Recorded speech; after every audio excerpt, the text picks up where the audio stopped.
And we don't live holy, we don't speak holy, we don't act holy. Okay?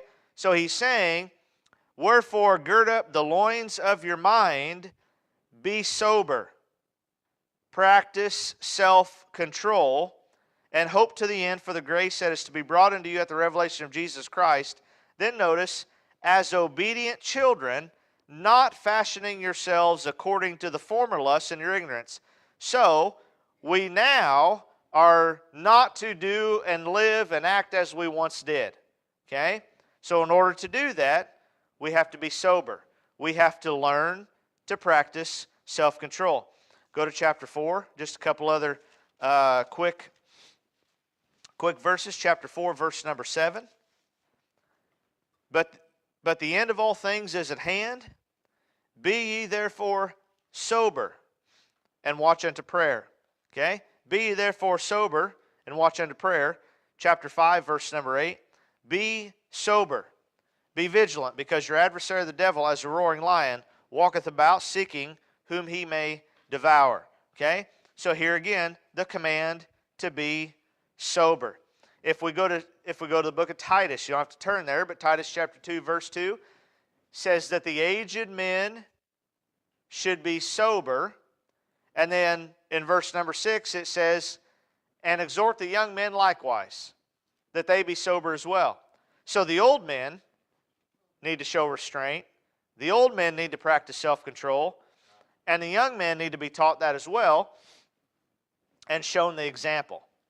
Okay? Shown the example.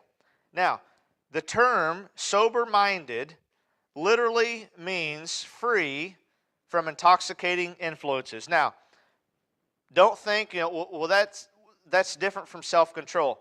I'll explain where I'm going with this, but we oftentimes use the word sober. Sober, oftentimes, how we use it nowadays, it's like a legal term, I mean, oftentimes when we say, well, he or she has been sober for X amount of time, we usually use that word in reference to mostly alcohol, but oftentimes they use it, in reference to drugs and other addictions, but mostly alcohol.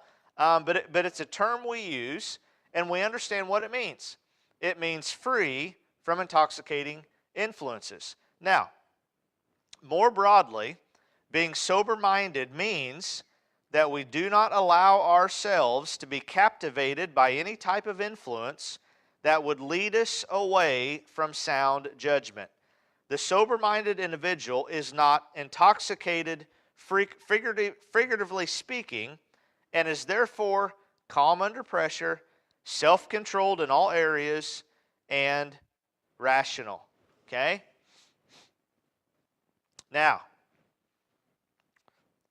I'm not picking on Sarah tonight, but she mentioned it, and I struggle with it too. All of us struggle with something like that. But there's external influences in our world, isn't there?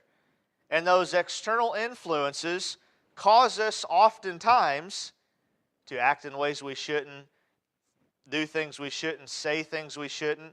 And so what we are doing, okay, is we are allowing an external influence or something external, we're allowing it to influence us. Does that make sense?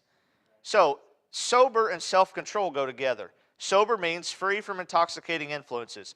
If we learn to practice self-control, we're going to be calm, cool, and collected at all times, regardless of the external influences around us. Everything's a temptation, okay? Everything's a temptation. Temptation to lust, temptation to get angry, temptation to say something we shouldn't say.